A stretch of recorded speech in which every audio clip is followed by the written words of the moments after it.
Coming so up I'm known next for on being a Hear the music Podcast. producer, a songwriter. I'm a recording artist, audio engineer, and I also own and run a record label as well, which is called Humble Sound Records. So what about 3 artists that you've already worked with that you really enjoyed to work with? Whitney Houston was great. Oh, that's dope. That's a big one. Justin Bieber was cool. Future was cool. Oh, you sound you about to keep going. It was a couple, man. Katy Perry was cool. 112, Goodie Mob. From what you just referenced, to me, I call that a moment. That's a moment.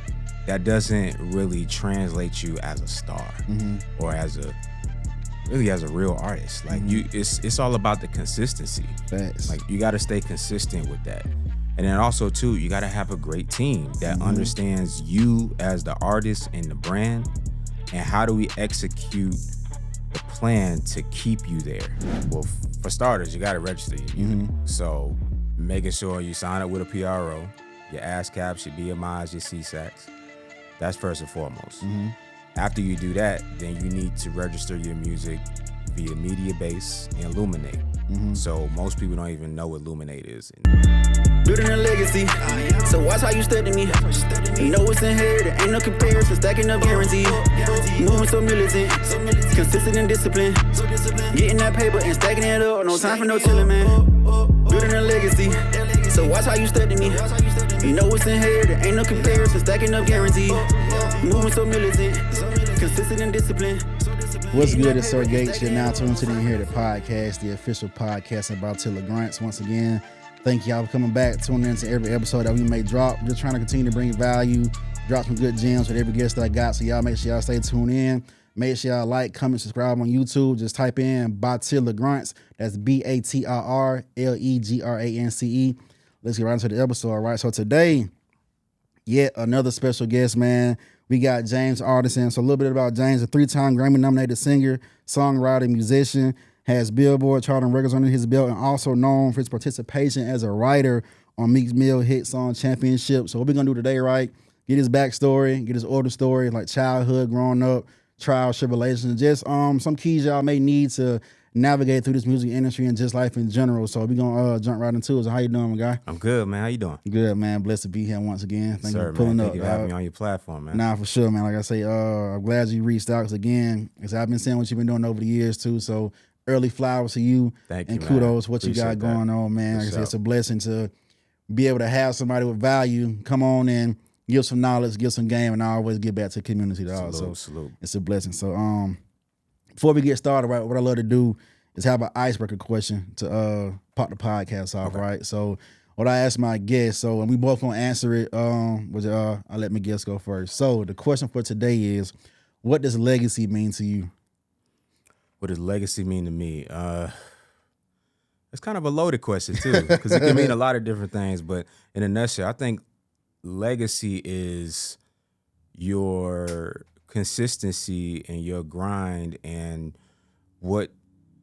whatever you did career-wise, what was shown for it. You know what I'm saying? I think that's what the legacy is, to not only to keep it in the family, so to speak, but to inspire other people around the world, you know, who might be interested in doing what you're doing, or, you know, at least try to follow in your footsteps. You know, I think that's an important piece, man, because some people may not understand the way of doing it, and they might have seen you do it your way, and that might inspire them to, you know, create another lane. So, Facts. I like what you said. So it's like, for me, again, like to sum that up as well, that track record, whether it is monetary, whether it is spiritually, mentally, emotionally, financially, it's just that legacy of one, what carries your life beyond your time, generations down the line, and two, your name. Because I feel like out here, your name is everything. Like that face card, you only get one of them. Your name is pretty much your resume. I'm telling you, man. So whatever comes behind that name could affect people in your bloodline years from now. If you were seen as a crooked person, a scammer, this, that, and the third, and your last name come up 3 generations from now, you got that history of a bad legacy, it could affect everything going down. So I just feel like leaving a legacy behind is just so important, especially for our youth, because we setting the tone. Like it's up to us to set that solid foundation for them to thrive upon, years and years and years. Just imagine if you set a good foundation, that bloodline can last centuries from now, and it's still ringing bells, building this name after you, books, this, that, and the third. Agreed. It may not have made the most money in the world, but something that's so impactful like that, I just feel it's just so important for us to do. A lot of folks don't focus on it that way. It's just, what can I get from me now and right now? It's about me now. What can I do now? And once you die, oh well, whoever behind me is just like, oh well. But I just feel like, man, we just got to do better one as a community of doing that.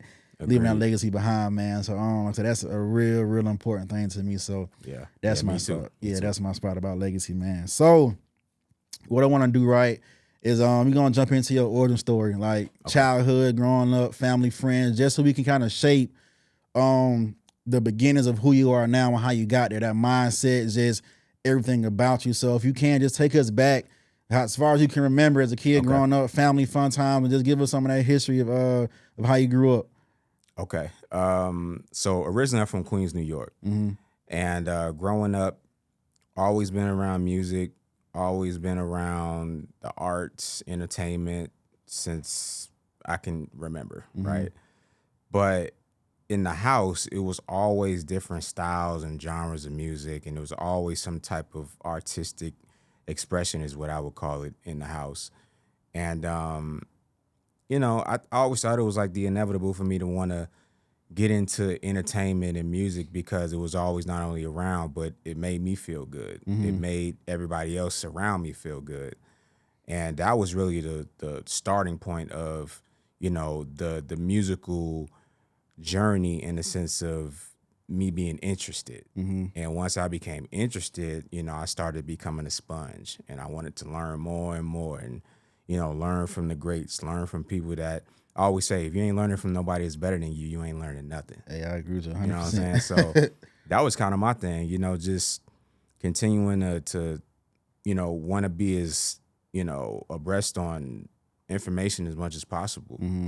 And even in school, like, you know, nothing else really mattered to me. Like, it was like either music, entertainment, or something with the arts, you know, nothing else I cared about really, to be honest. But I remember, man, I always tell this story. When I was 11, I got a chance to meet Michael Jackson. Oh, that's crazy. Not And many that can was, say that. yeah, and that was like really the moment when I was like, okay, if that could happen, I know this is what I need to be doing. And ever since then, it was no stopping. That's crazy. How did you end up actually meeting him? Like, what put you in that position? Well, it started off as a surprise. Oh man, Because my dad pretty much surprised me with a trip to going to Manhattan. Because at the time we were in Jersey, we went to Manhattan, and I'm thinking it's just a regular day, we just hanging out or whatever. And turns out to be a Michael Jackson event going on. And you know, I started to see all these impersonators and all these tour buses, and I'm like, what the heck is going on? And come to find out, it's an MJ event. And somehow we bogarted our way backstage at the end of it. relentless. And we got a chance to meet him, man. It was crazy. So in your family, was anybody else kind of deeply like musical or had musical talents or interests as well, or you kind of just pretty much picked this up just from your passions and love? Nah. I mean, my father, he did a little bit of music, but he wasn't serious about music like that. But for me, I was all in. So I was pretty much self-taught. You know, I self-taught myself pretty much everything that I know.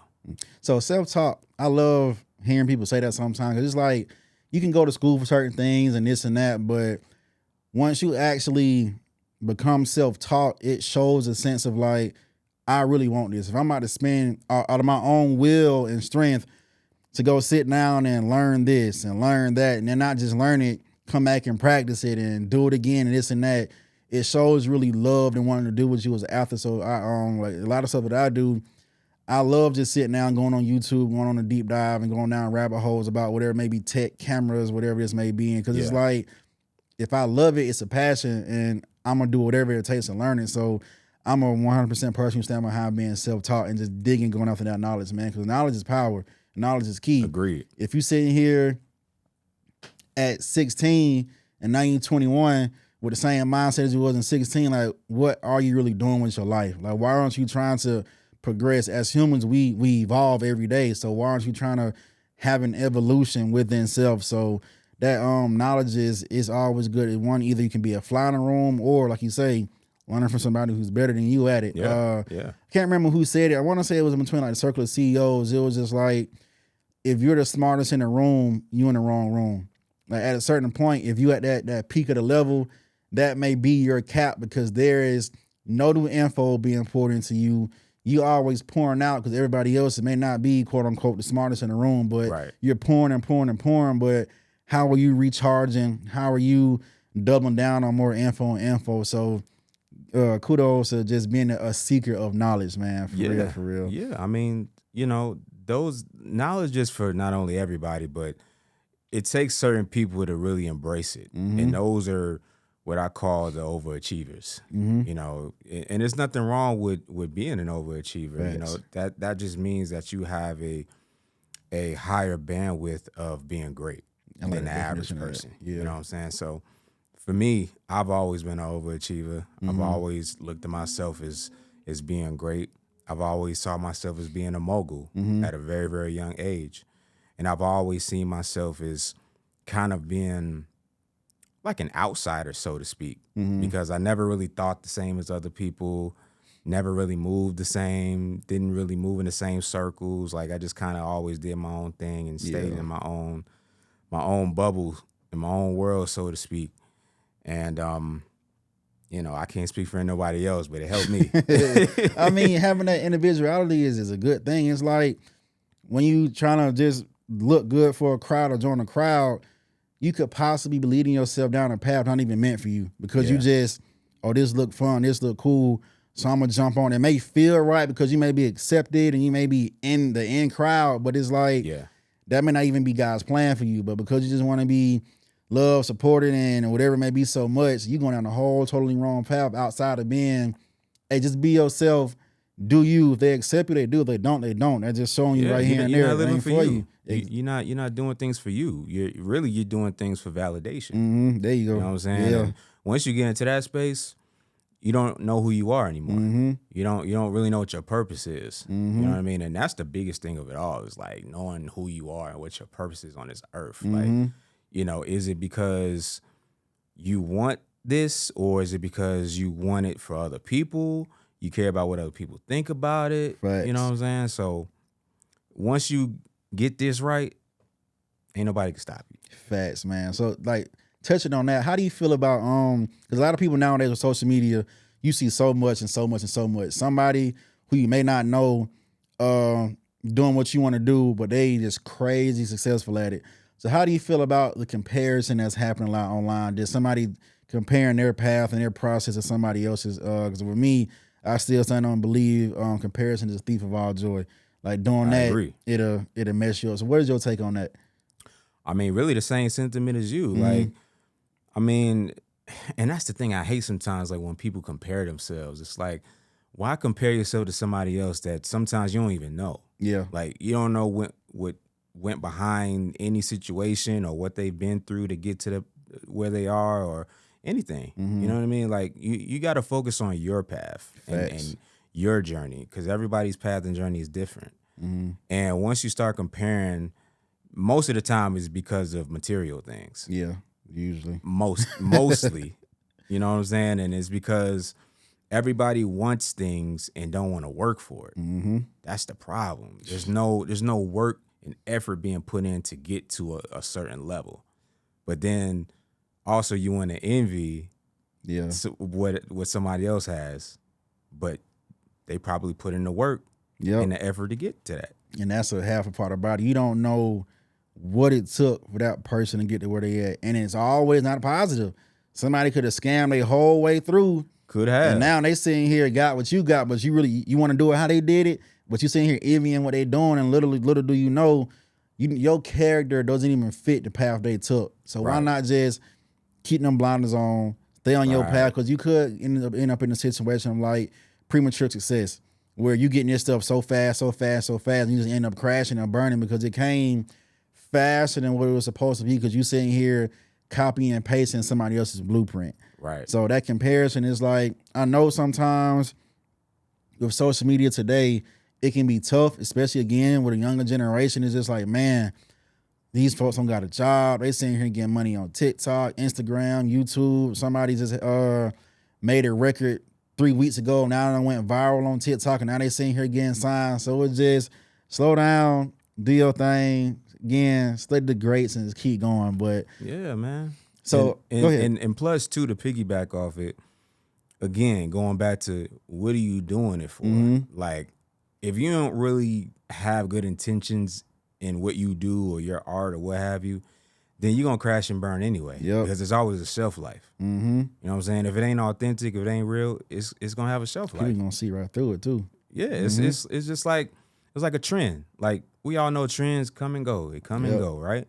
You could be hot today, and a couple days later, something else pop up, and it's it, and that's it. It's crazy how they work, man. You know what I mean? Crazy. So it's like, man, you got to just move correctly, man. Like, just do you, be you. That's the best way you can. So speaking on that, let me ask you. So what is those roots that are grounded why? Like, what is your why? Why you doing what you doing today? I mean, really, in a nutshell, man, because I love it. It's in me. It's always been in me. And I don't do it for validation. I don't see, one thing about me is I don't make music for other people. I make it for myself. I make it because not only I love it, but it feels good to me. And it's something that I would listen to on a daily basis, or I might ride to in the whip or whatever. Now, it's a blessing to have millions of other people listen to it and love it too. It's always a blessing, but it doesn't start that way. It's I don't go in with expectations of I gotta do this, I gotta do that, I gotta make this, I gotta make that, I gotta make sure they like this and like that. Like, nah, because then I'm kind of doing me a disservice of my own art. Yeah, you know what I mean. So that's where it starts from, man. And you know, plus too, I've worked too hard for it, and it ain't something I could just let go. Yeah, you know what I mean? Do it right there.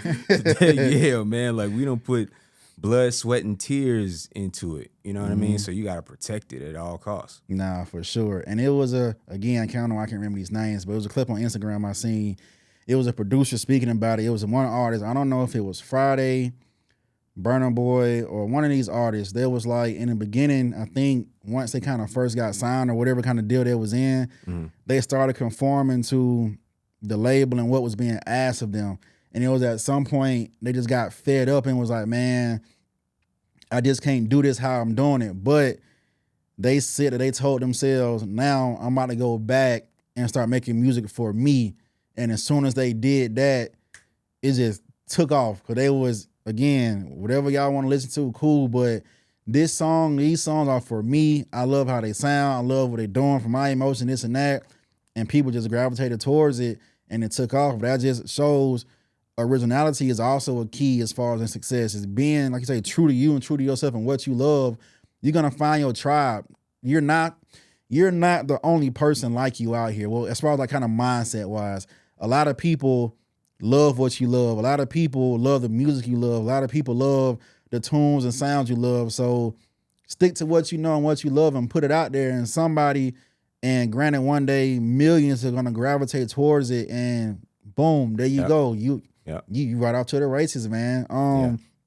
So with that, right, outside of that's one of the mid incredible Michael Jackson moments, what do you think was that moment when you was like, you know what, I don't care about nothing else. This music, it got my full 100% divided attention. Like, what was that moment? And after that moment, how did you proceed as far as crafting your career?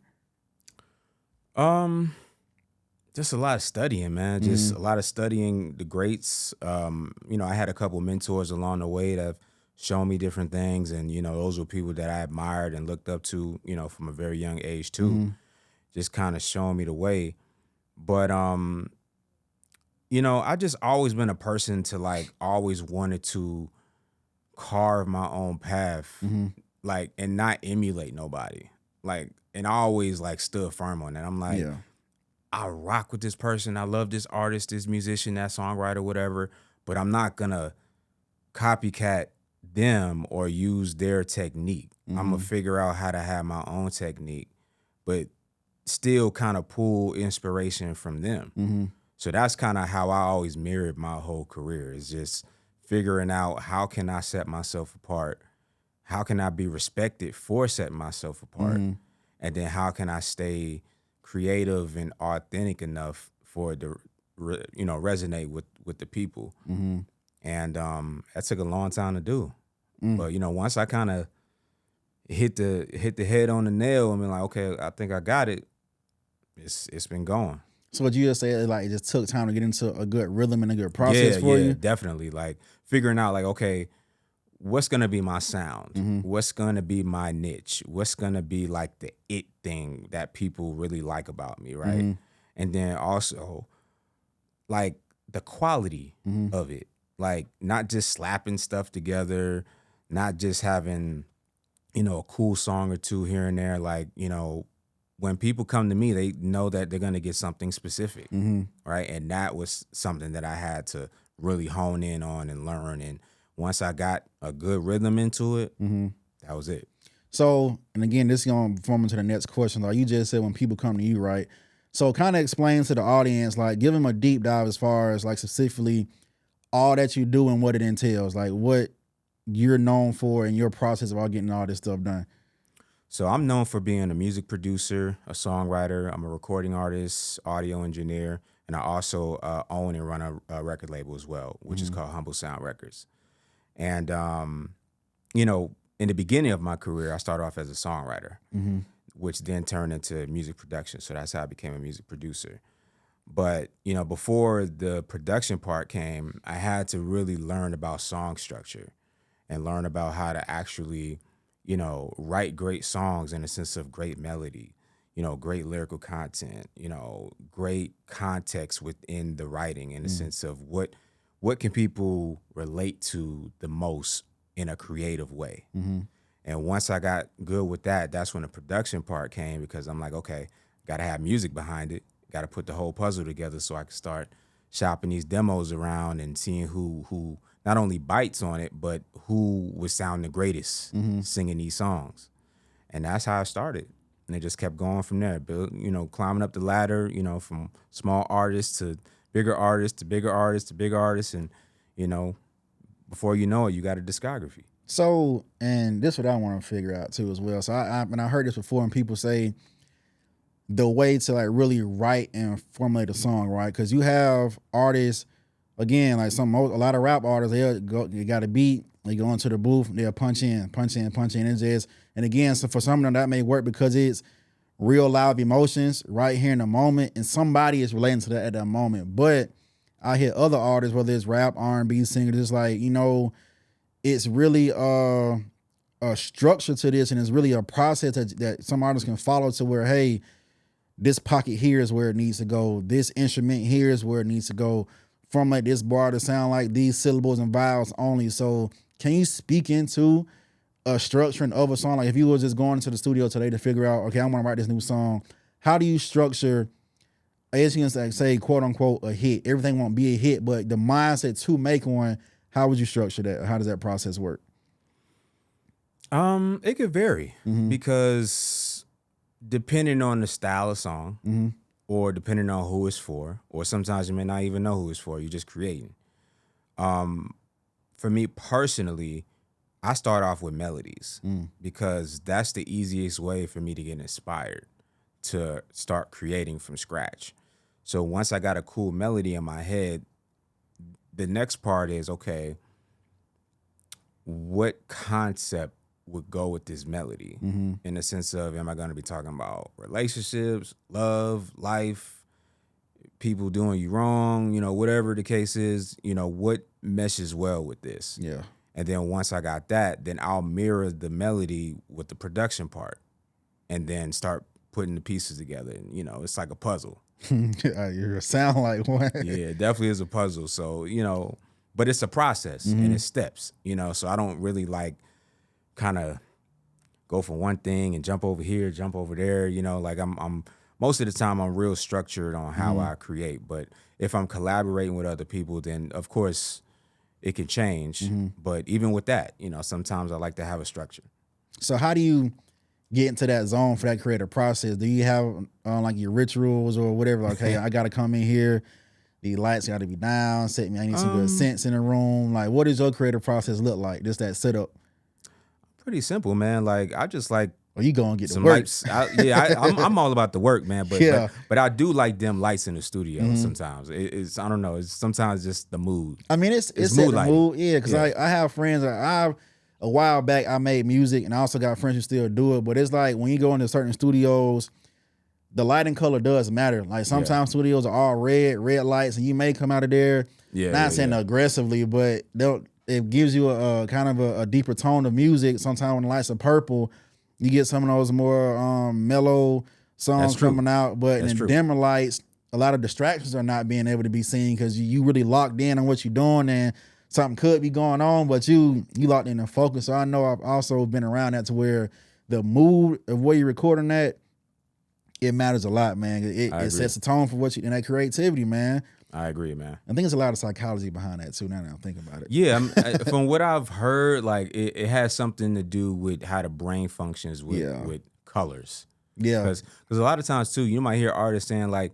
when they create, they see colors. You know what I'm saying? Like a certain sound can be a certain color or associated with a different color, or you know, if you hear a certain style of a song or whatever, that's associated with a color. So. There's some truth to that. And that's what I love about creativity, man. Like how I see things as well. And it's just still to this day, like I've created so many things, whether it be a design or something on these walls, but it's just like to know the fact that something started up here in your mind and then now you can it's see here it in the physical world. Like that's powerful. And that's always motivation for me. Cause it's like, just think about what you just said, something that you can't see. You can't, I mean, you can probably visualize it, but it's literally a thought. And that thought is either tangible, intangible, now is living inside of this world. Yeah. Like creativity to me is just the most comfortable and the most beautiful thing in the world to me, man. I agree. So being creative is always, if y'all here doing something in life, make sure you're part-time, you're creating something. I always get it done. Absolutely, man. So when it comes to getting these songs from different artists, how does that process work? Like how do you either approach your artist, or is there like a system you submit to, or if somebody wanted to figure out, hey, they may have some dope songs pre-recorded and want to shop them around, what would your advice be to them, or what does that process look like to get that song out to somebody? Well, my process is way different now than when I first started. Like when I first started, a lot of going to different studios, meeting people, going out to events, sending a lot of emails, just a lot of different like stuff going on, right? Yeah. But these days, it's a lot of like social media. So of course, a lot of emails, you know, back and forth. Because really, I used to always love being in the studio with the artists and creating with the artists. These days, everybody's in different places. Yeah. So most likely you just sending files back and forth. And not to say like situations don't happen when people are in the studio together, of course. But for the most part, it's a lot of files being sent and, you know, a lot of phone calls and a lot of Zoom calls and stuff like that, which is cool. You know, I've had to do that. But really for me personally these days, I'm really picky on who I deal with. And most of the time, when I'm working with people, I have a relationship with them. Yeah. Or I've already spoken to them, you know, prior, you know, to kind of get a feel for them. They know me, I know them. We kind of understand where we're both at musically, and then we experiment. Okay. So, genre-wise, what is your most favorite genre to kind of write for or produce for? Or are you like in one niche, or do you bounce around? Yeah, I do it all, man. Like, you know, because a lot of people do ask me like, what's like your genre or your style or whatever, and it's hard for me to say that because I do all genres. But if I had to really put it in a box, just say hypothetically. I usually call it progressive R&B. Explain that. And to me, progressive R&B is R&B that has an infusion of styles. So it can infuse soul, it can infuse pop, it can infuse urban style, dance, house. You know, it's just progressive. You know, in the sense of there's just really no boundaries. Yeah. Okay. So have you ever had a bad moment with an artist? Like, without that, you have to name no names, but have you? I know. See, there's got to be some ups and downs in the fields you in. So, what was one of your worst moments you experienced so far? I think I was in a session one night with an artist, and they brought like 20 people with them. And you know, I'm a stickler for I don't like a whole bunch of people in the studio with me at all. Yeah. You know, probably the max is 3 people for me. But this particular artist brought at least 20 people with them. Didn't know who they were at all. Didn't know what they did at all. And it became an issue. Yeah. Because the fact of they came to my facility, you know, without me even, you know, knowing the invites, who this, who that. Yeah. And also too, the energy was just off.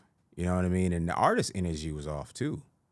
And, you know, it became an issue.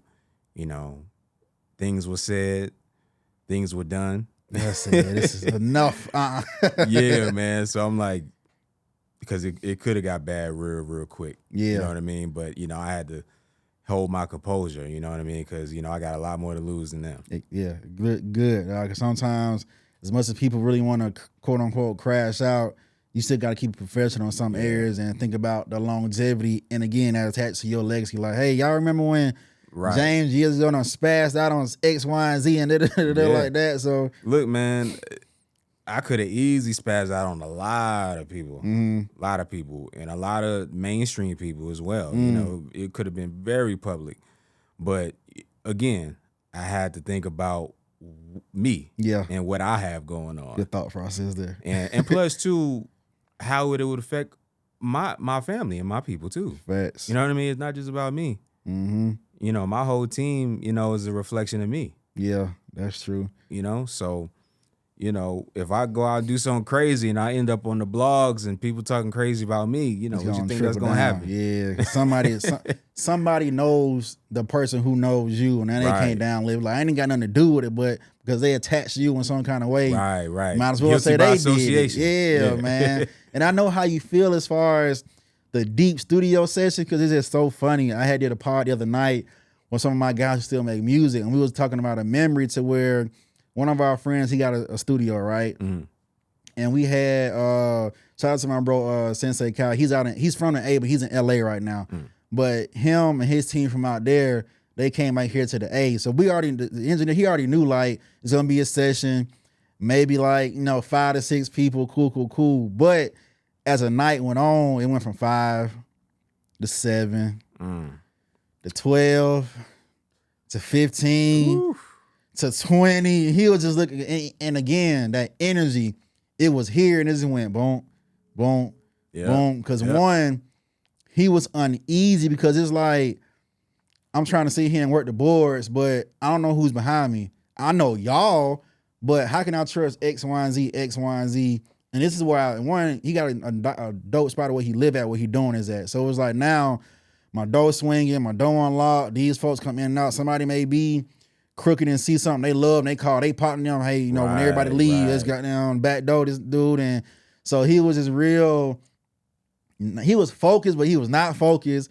kept looking over his shoulder and like, hey, who else coming? He got to get up every time because they weren't locking the door. So I totally understand how that can just mess up everything. And of course, like, as I got older and been in and out of sessions, the more intimate sessions are better because, one, if you're in the industry and this is your job, you're here to work at the end of the day. Right. I mean, yeah, have a drink here. Some folks smoke their weed here and there, but at the end of the day, this is your job, especially if it's paying you. This is how you paying your bills.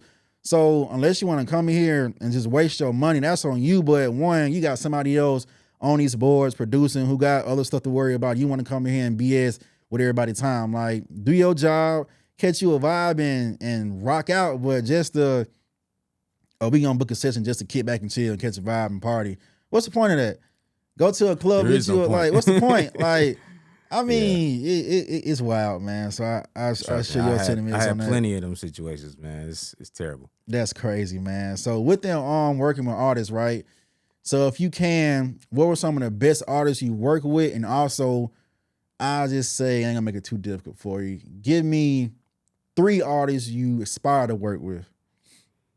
Okay. 3 artists I aspire to work with. And why?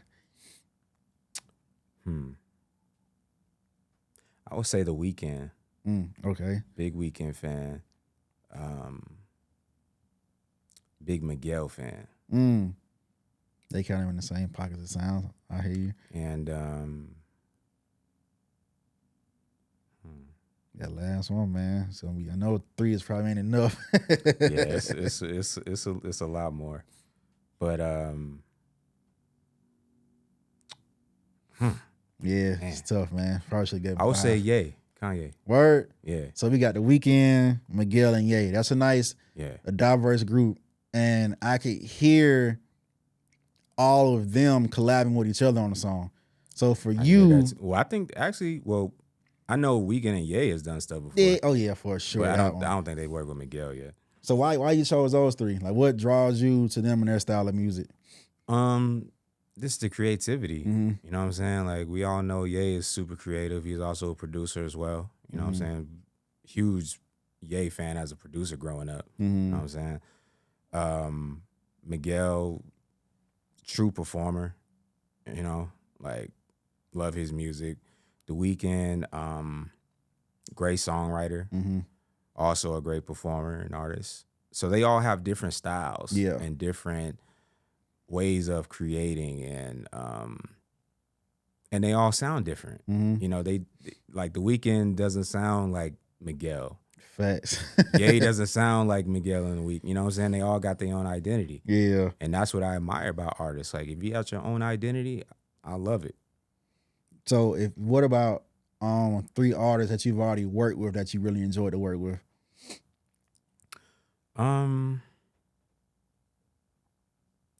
I would say Whitney Houston was great. Oh, that's dope. That's a big one. Let me see. Justin Bieber was cool. Future was cool. Oh, you sound you about to keep going. It was a couple, man. Katy Perry was cool. 112, Goodie Mob. Got a plethora of folks you done touch his hand with, man. Yeah. So like what was those sessions like for you with some of those people? Or whether it was, again, like you say, sometimes maybe files back and forth, but y'all still kind of have some kind of communication. So working with them, because you loved it like that, what made it that special for you? It was just the creativity part, but also they're just good people. Like, it was no ego involved. It was just good energy. You know what I'm saying? We knew what we were there for. Yeah. You know what I'm saying? Which was to create great music. That's dope, man. And, you know, I think it was a respect factor as well. Like, you respect me, I respect you. We know what we're here for. Let's do it. That's crazy. Yeah. Yo, you got to give me some insight. What was it like working with Whitney Houston? I need to hear that. She was like an auntie, man. Like, I ain't, you know, after a while, I ain't even see her as Whitney Houston. Yeah. Like, you know, she was just like fam. But, you know, I've known the Browns and the Houstons for a long time. Like a lot of people don't even know, like, you know, rest in peace to Bobby Brown Jr., which is Bobby's Brown's son. Me and him were best friends growing up. Oh, that's crazy. You know what I'm saying? So that's how I met the Browns and the Houstons. And, yeah, you know, we was just all family, you know? Like, a studio session was just another day with the fam. You know? That's love, man. So hearing stuff like that, that shows your work ethic. That shows your passion. To be able to, outside, okay, just as let's just say exclude the Browns because you did have a relationship there, but anybody else, I can guarantee, like, you had to build that name for yourself and put that work in for them to say, hey, who is this? Yeah, let's go ahead and let's collab. So that shows the passion you have and you was locked in on this. This is what I'm doing and this is what I want. And people realize that and seen it like, yeah, let's sign up and let's do this, man. So again, flowers to you for that. That's a big feat right there. Thank a you. lot of people won't be able to name those names you named in their lifetime to say the fact that I was blessed enough to be able to sit here and coincide with these greats that a lot of people call a great song. I mean, of course, it's opinionated for some people, but some of these folks you can't deny. Everybody you name, you can't deny that. A lot of people won't even have the opportunity. So man, congrats to that. Thank See you, brother, man. on that for real. Thank you. I appreciate it. And so, and also a lot of people I heard you name, whether it was aspiring artists to work with or people you have worked with, there weren't a lot of rappers in the mix. So do you kind of stray away from the rap industry, or is it just, again, you just real just that selective of what you want to do? No, I love rap. You know what I'm saying? Like, you know, it's just a small list that I named, but it's rappers on there too. You know what I'm saying? Like, look, I mean, Ye is one of them. Oh. You know what I'm saying? But I mean, shoot, Nas, I would love to work with Nas. Shoot, man, there's so many of them, man. Like, shoot, even like Luda. Yeah, Luda go crazy, man. Shoot, even like somebody like NBA YoungBoy. I would do something with YoungBoy. You know what I'm saying? Do it. Just like my whole thing really is anybody that's dope and anybody that's like true to themselves and is just opening up the boundaries for their art, man, I want to work with them because that's what resonates with me the most. Like, I'm not such a person of worrying about names all the time. Yeah. You know what I mean? Like, because things can come and go. Like, one person could drop a song tomorrow and they the hottest thing smoking. Facts. You know what I mean? And all of a sudden they a name. You know what I mean? We were just talking about that before you came. I cannot. That's how fast it is these days. Like, you can literally drop a song, a couple of days later, you the hottest thing smoking. So how you feel about that? Like, quote unquote overnight success, or nowadays what they want to call it, even though it may not be TikTok, like TikTok viral. Like, how do you feel about just people nowadays? Like back then, a lot of people really had a full camp, street team, process, strategy, but now you can put a song on a video on TikTok and a couple people dance to it and boom, you out of there. What's your thoughts on that? Well, from what you just referenced, to me, I call that a moment. That's a moment. That doesn't really translate you as a star or as a real artist. Like it's all about the consistency. Facts. Like, you got to stay consistent with that. And then also too, you got to have a great team that understands you as the artist and the brand, and how do we execute the plan to keep you there, Bruh. You know what I'm saying? Like, keep that's going, really though. what it is. Like, like, because if you think about it, a TikTok artist can be hot today and go cold next week. There's no consistency. They just caught a moment. Yeah. You know what I'm saying? But they don't have the execution of taking it to the next level. And that's what artists had back in the day, is because most of the time it was gatekeep stuff. Like, the labels gatekeeped everything. So you had to have a whole team of people pushing you to get you to that next level. Now it's totally different, of course, but you still got to have a team that understands, okay, he needs this, he needs that, we need to do this, we need to do that. This is how long it's going to take. We got to reach out to this person, that company, yada, yada, yada. You know what I'm saying? It's like a never-ending thing. So with that, right? Because when I tell you, it's just full circle. We'll talk about that same process where you came, like what it takes for an artist to really, I guess you could say, go mainstream, but get to a certain level to where, okay, they're established as an artist. So in your opinion, and again, if an artist may be listening right now, what does it really take for an artist to be an established artist? Whether it's the financial part, the marketing, the team, the effort, the music videos, like what is that push and that package? Because some people may think, again, I just want to wait for a viral hit, or do you want to build that conglomerate? So in your opinion and professionalism, what does that look like for an artist to become established? It all comes down to your audience. Do you actually have a fan base? Do you have an audience? Do you have a loyal audience that's going to stream and buy what you're selling? That's really what it comes down to.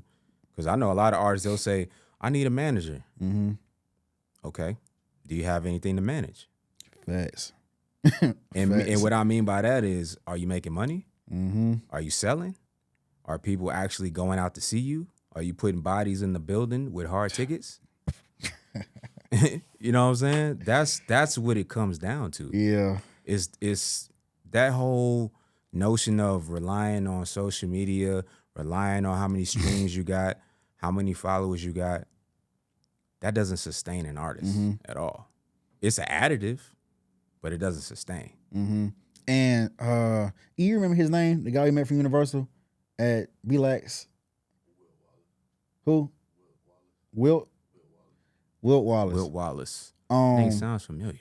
So I think he did say he was with Universal, right? So he told me he was looking into a specific artist, and he was like, he loved the music, loved the talent, but his main thought process and question was, are they monetizing their audience?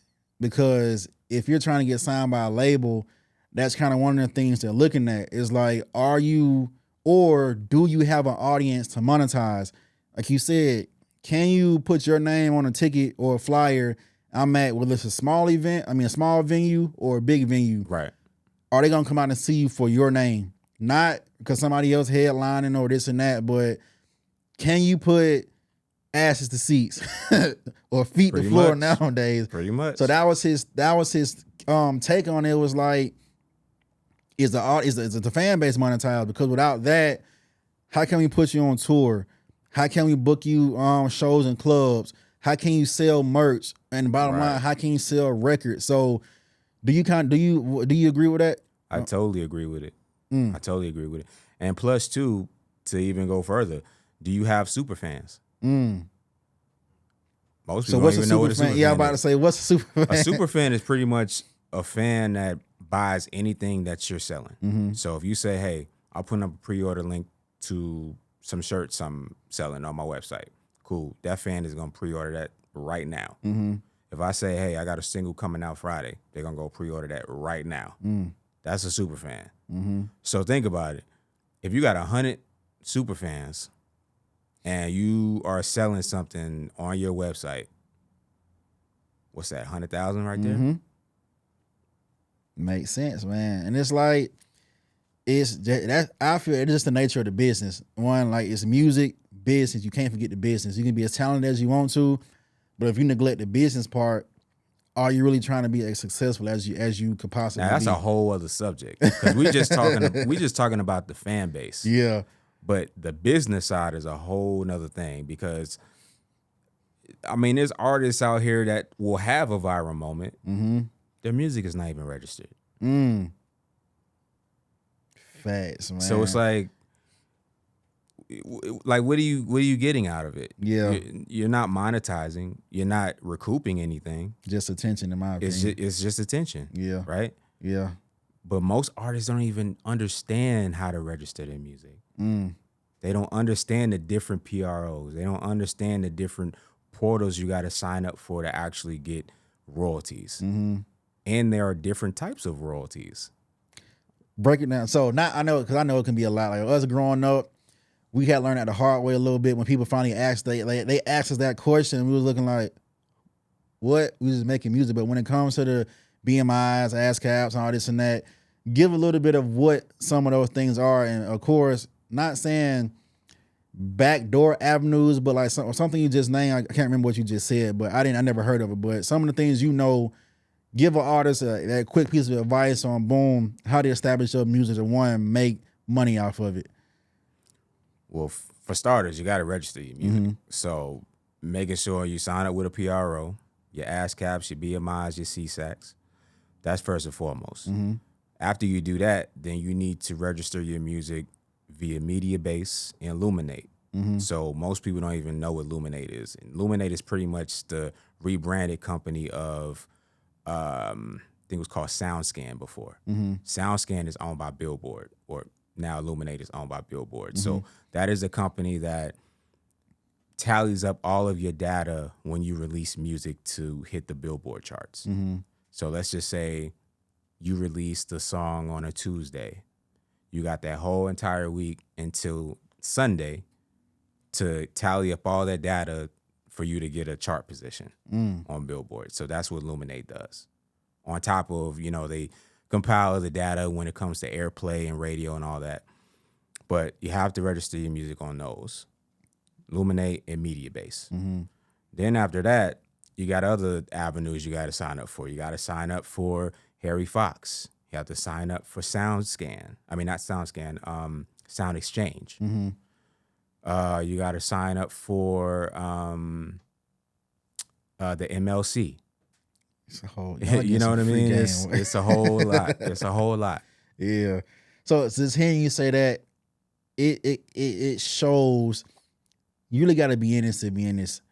Like, if you want to make money, yeah, it's just more than you can have all the talent in the world, but like I say, if that part is missing, you got to be able to afford to pay a manager, to pay a PR agent, to pay this and that, unless, again, you may get picked up by a major label, they put a budget behind you, but again, they want to recoup too. But here's the other thing to that too. Artists don't pay managers. That's a myth. Managers get paid off for what's done. They get a percentage. So anybody saying I have to pay my manager to do something, that's not how it works. But if somebody do say that, are they probably getting scammed? Absolutely. You don't pay a manager a flat fee for anything. Yeah. A manager gets paid a percentage based off of what's happening. So if they brokered a deal for you or whatever they did, they get a percentage off of that, right? Of that, yeah. That's what that is. On the flip side of that, if you're an artist just coming up, you don't need a PR. Because what are they PRing? You're growing. You're trying to figure it out. No one knows you yet. So why would you pay a retainer for a PR to pretty much, because really what they're doing is they're convincing platforms to talk about you. And really talk about you for the money. Facts. It's not that they're out searching you or seeking you. That's what you want. You want people to seek you. You want people to actually want to talk to you. And it sounds like that's more of an organic Absolutely. type of situation. You have to do things organic before you even get to that level. So now, once you started like getting to a level of, okay, I got a dope fan base, I'm selling, I'm doing this, I'm doing that, I'm moving around, then yeah, to get to bigger platforms, yeah, of course, you have to bring certain people in to start getting into these spaces. But in the beginning, no.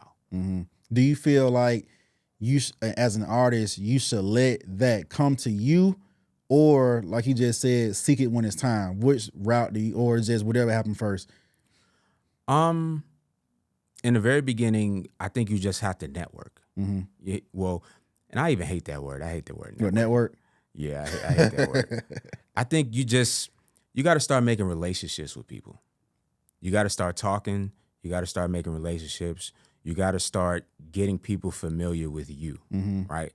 Because if no one's familiar, then nobody's talking about anything. Facts. Number one.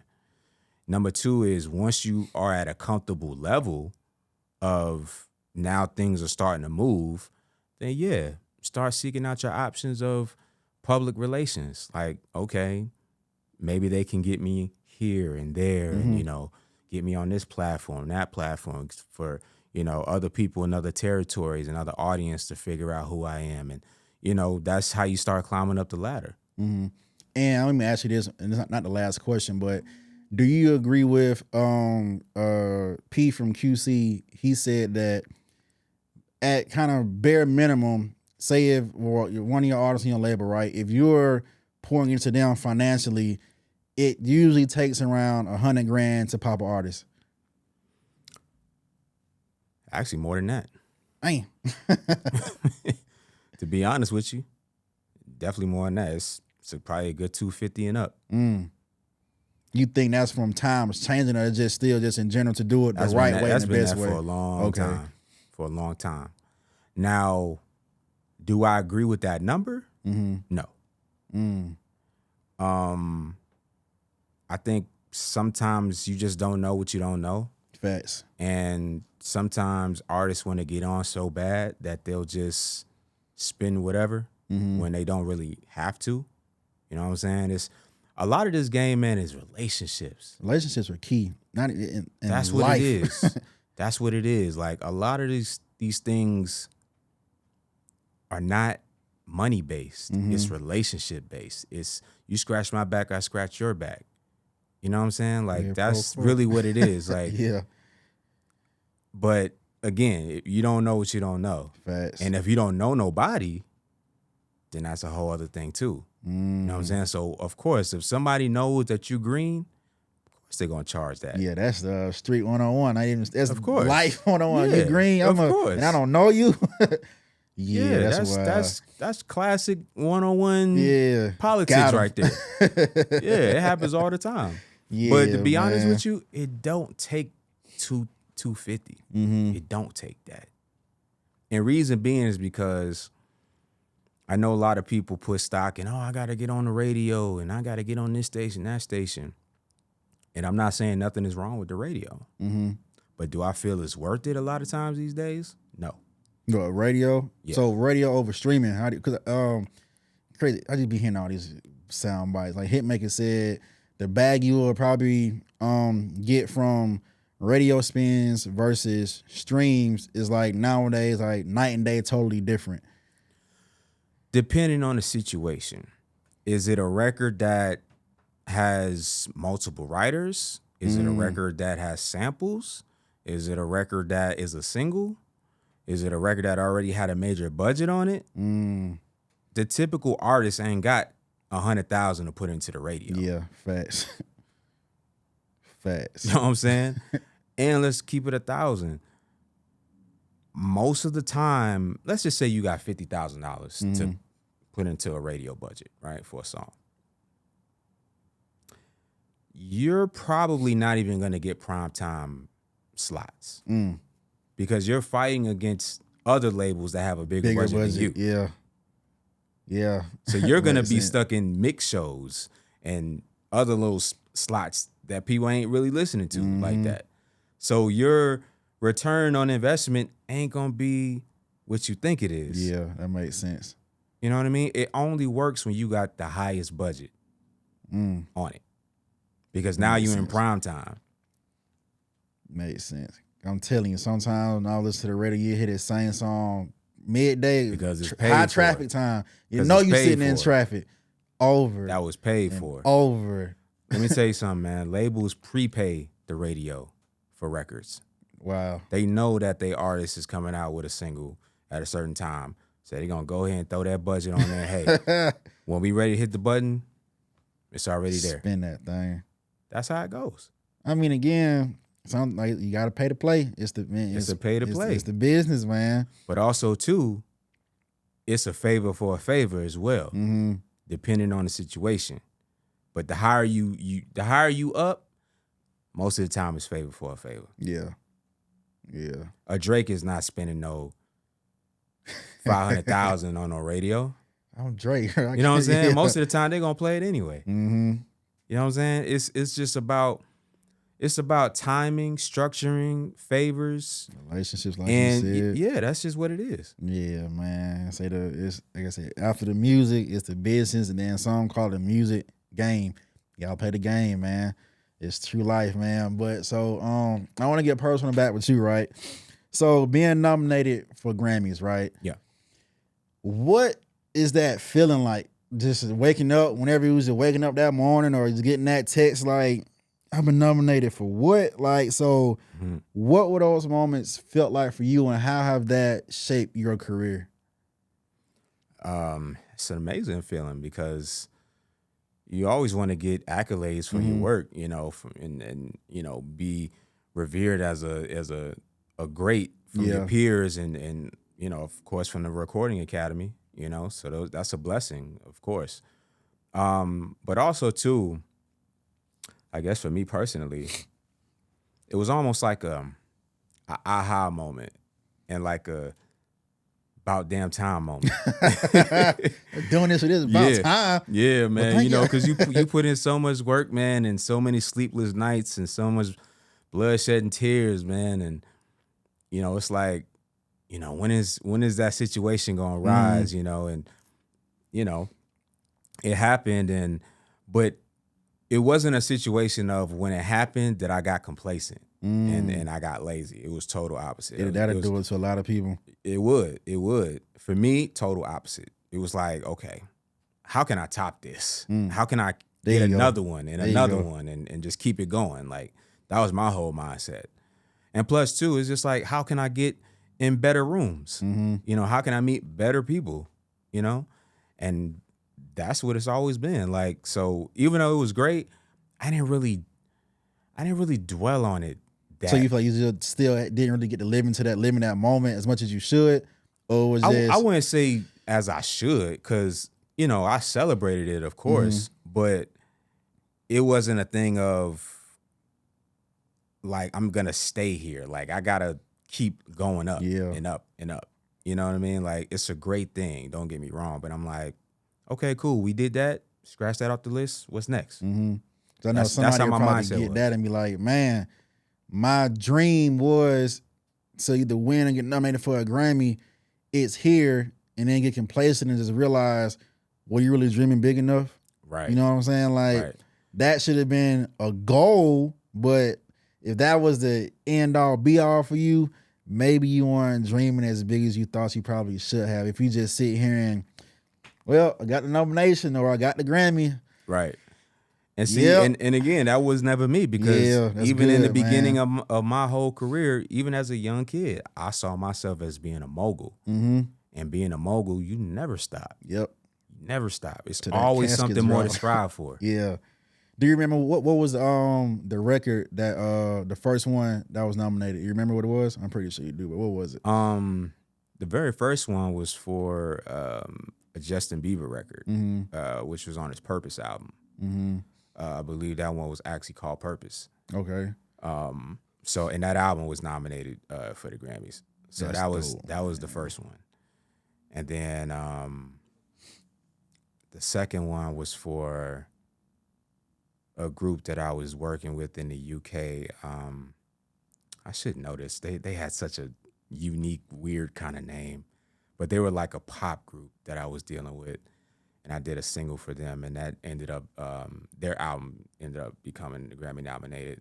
And then the third one was the Meek Mill project. That's hard, man. So you not even only in the States, you went over there to the UK. Yeah. And then, so that was my next question. The Meek Mill project with championships. How did that come about, and what was that process like for you, and just how was that whole situation for you working with that record? Kind of the right place at the right time. Can't beat that. Yeah, man. Shout out to my boy PNB Rock, man. Rest in peace. Rest in peace, PNB, man, for real. I had known him for a long time. Actually, I met him through rapper Asian Doll. And shout out to Asian Doll. And he kind of hit me with a couple records like here and there, and he was saying he did a deal with I think at the time he was with Empire, but he was dealing with Atlantic as well. And pretty much at the time I had a deal with Atlantic, and they were just kind of throwing me situations and opportunities, and what you think about this record, that record, and you want to be a part of this, part of that, and the record Dangerous with PNB and Jeremiah was one of those situations. And that's dope, man. See, you've been in a lot of good rooms. It sound like, man, and just the CD you ever still here to talk about it. A lot of people, they want to have these opportunities, man. Like, again, that's just another true testament of hard work, dedication, and sacrifice. Absolutely. Like, without that, how could you have gotten here to this space to be able to do that?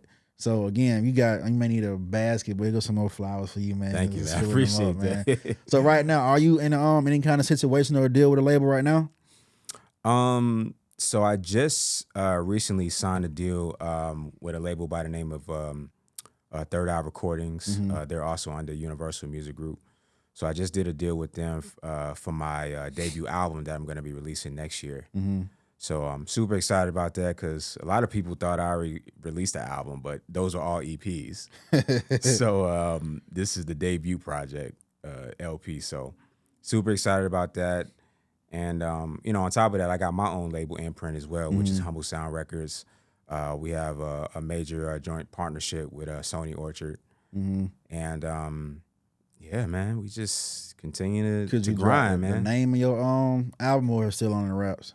So the name of the album is called Never Mind What They Said. Okay. So it's pretty much, you know, a space in my life to where, like, man, I don't really care what people think. Facts. I don't care what you think about me. I don't care what you think about the music. I don't care about what you think about nothing. Like, I'm doing it for me, you know? And I don't care about opinions. I don't care about, you know, trying to conform. None of that. It's just really a body of work that embodies me and my journey and my experiences. How many records you gonna have on it? Probably 12. Okay.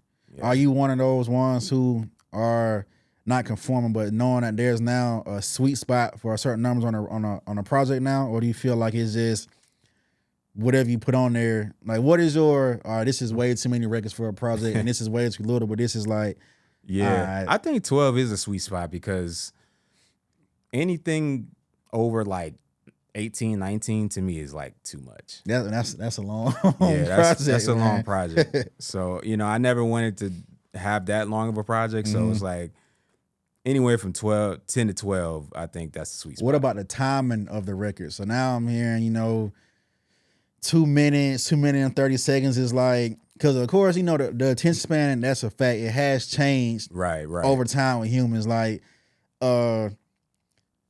hook, verse, probably bridge, verse. Nowadays, that's probably just extra long for somebody to hear. So how you feel about that? I got a couple of those records in that format. Like some of them got bridges, you know, some of them got, you know, long outros, like, you know, just depending on the record. But, you know, some of them 2 minutes and some change, some of them 3 minutes and some change. I think I got one that's maybe 4 minutes, but that's what I call a specialty record. It's not a single or nothing like that. But yeah, I mean, it's a really like theme-based project. So each song has a different meaning and each song has its own identity. Do you feel, y'all spoke about that as well, mixtapes and then versus albums, right? When it comes to having a theme for the songs, or just in my words, when it comes to like branding and marketing, it's all about telling the story. I mean, yes, there's a point where you're selling, but once you're able to build that emotional connectivity to your fan base, to your audience, have them resonate with you, you got loyal fans in a brand forever, and like quote unquote a legacy brand when it comes to storytelling. Right. So how do you feel about that when it comes to actually creating a project versus like mixtape style? Do you feel like having those themes and topic for each song to tell this storyline is key, or is it just depending on whatever you may be doing? I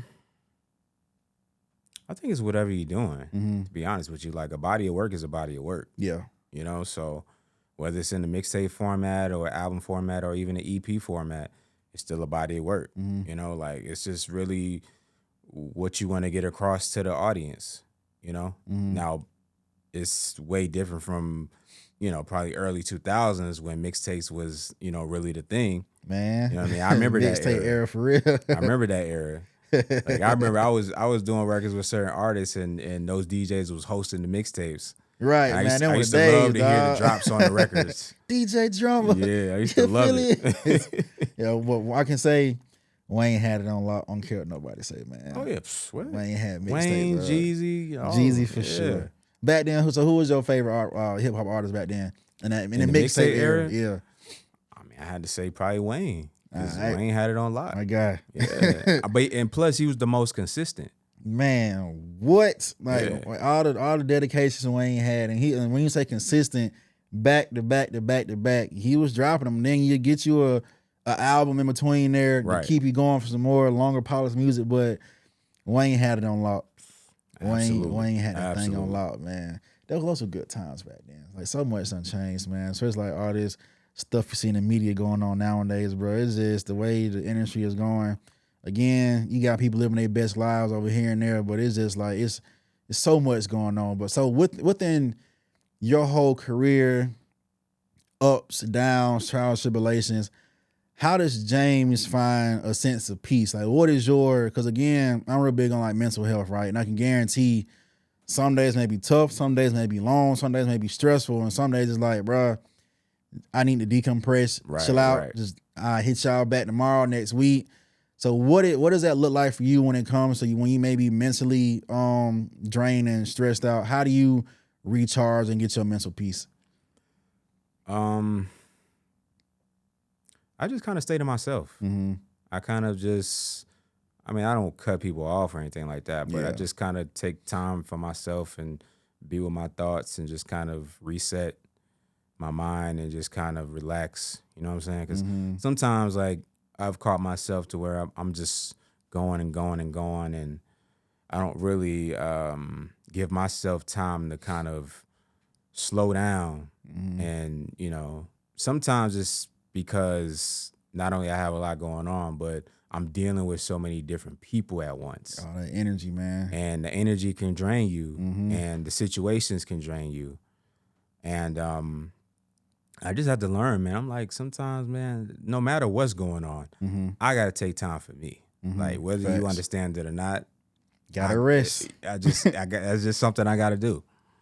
So do you have like a happy place? Like for me, if I'm kind of, it's just a lot and I just want to decompress, I would love to go sit on the pier, sit by some water and just chill out. Like, cause it's usually quiet out there. Of course you're hearing nature sounds, but it's just like, it's so wide and so spacey. It just allows me to really decompress. And that's like when the cup is just too full. Do you have any area like that, or is it just you just pull back, sit at home, chill, and relax? Kind of both. Like I like serenity. Yeah, you know. So I like places where it's quiet and it's calm, but then I could be at the house and you know just be at peace. You know what I mean? So depends. Yeah, but I would rather be on a boat somewhere, man, and just sounds like life, just look at the water, man, and just chill, drifting off. Yeah, man. Yeah, I think man. that's great. So like peace and stuff like that. Do you think, like with your career and your life, is there a such thing as being a homebody? Like, can you be a homebody, having to still kind of connect, do all this? I mean, for me, yeah. Like, if I could be a homebody, absolutely, bro. Man. Like I guess I'm both. Like I'm an introvert and an extrovert. The introverted extrovert. Well, like you know what I'm saying? Yeah. So like I could be introverted as I don't know what. I don't want to deal with nobody. I don't want to talk to nobody. I don't want to see nobody. Nothing. But when right? it's time, you can get. But when it's time, I got to turn things on. It's like you'll never know. Yeah, man. Yeah, man. Like I say, it's in this world nowadays. Of course, again, like you say, relationships are big. You can't sit at home all the time. You gotta get out, get into these rooms, and if you don't, there's no way you may meet that next piece of your puzzle to help you out, or could meet your next mentor, X, Y, and Z. So, Yeah. Because for me, man, if I could, and I love to just chill and relax, dog. Man, I'm a homebody as well, but I've had to learn over the years as well. It's like, look, bro, you can still do what you do and chill, but if something's going on, especially if you get invited, you got to get up and go.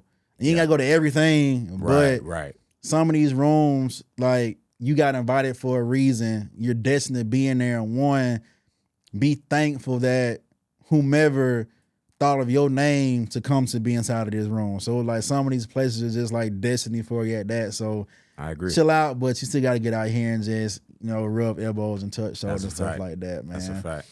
But so before we get up out of here, right? Like I say, it's a young cat out here, male, female, whomever, that may want to be a singer, not a singer, a songwriter, producer, an artist, a manager, or start their own label, may want to walk into your shoes, right? So if you had any kind of advice or any kind of practical things to tell them, how would you speak into them and guide them to get them from where they at now and motivate them to get up and get going? You just gotta have that drive and that belief in yourself. You know what I mean? It's not really about what other people think. It's really about how you feel about the craft. And again, you gotta learn from those who are better than you. You gotta learn from those that you admired and you've seen what they've done and you've seen their growth and you've seen their story, be inspired by that. Learn from that. Don't emulate it, but be inspired by it. And also know what you're doing it for. Like, are you doing it for the right reasons? You know what I mean? Like, I think once you kind of figure that out, like, it just makes things so much easier. Because, you know, you're not trying to be something that you're not. Facts, man. Cool, man. So if you could leave us with just one of the biggest life lessons you learned, what would it be? Be patient. Trust the process. Telling Trust you, the bro, patience is everything. Yeah. Look, man, even though sometimes it might feel long and stagnant and lonely or whatever the case is, trust the process, man. Everybody got their turn. Everybody got their time, man. You just got to wait for it. Facts, man. Patience is key, y'all. So do you got any announcements you want to give before you leave? And also after that, just tell them they can find you on social media and all that good stuff as well. Man, shout out to all my fans and supporters who've been rocking with me for the longest, man. It's been amazing. Shout out to y'all. Follow me on social media at James Artissen. YouTube, subscribe to the YouTube channel, youtube.com/James Artissen. And you can go to the website too, www.jamesartissen.com. Got some new singles out too. You know what I'm saying? Shout out to Cujo Goodie from Goodie Mob. We got a single out right now called All Night. So y'all go get that, go stream that. And also too, I got a new single with Robin S called One More Thing. Go get that, stream that. I think we just premiered on Sirius XM with Crystal Waters the other day with that. So thank y'all for playing that. That was dope. So yeah, man, we working. Hey, man. So look, y'all heard it first here, man. So make sure y'all tune into this podcast again. I want to thank you for coming out, man. Because I know thank you, bro. Anybody who was listening, they got some value out of this conversation. And every time that happens, I give y'all a job well done, mission complete, man. So again, flowers for all that you've done, man. That was dope, brother. So hey, y'all, another dope episode. Make sure y'all again like, comment, subscribe on YouTube. That's at Battilla Grants, BATIRLEGRANCE. I am Sir Gates. Follow me across the platform at Sir Gates BC, SIRGATESBC. And again, this is the Here the Podcast, the official podcast about Battilla Grants. We are out. Until next time.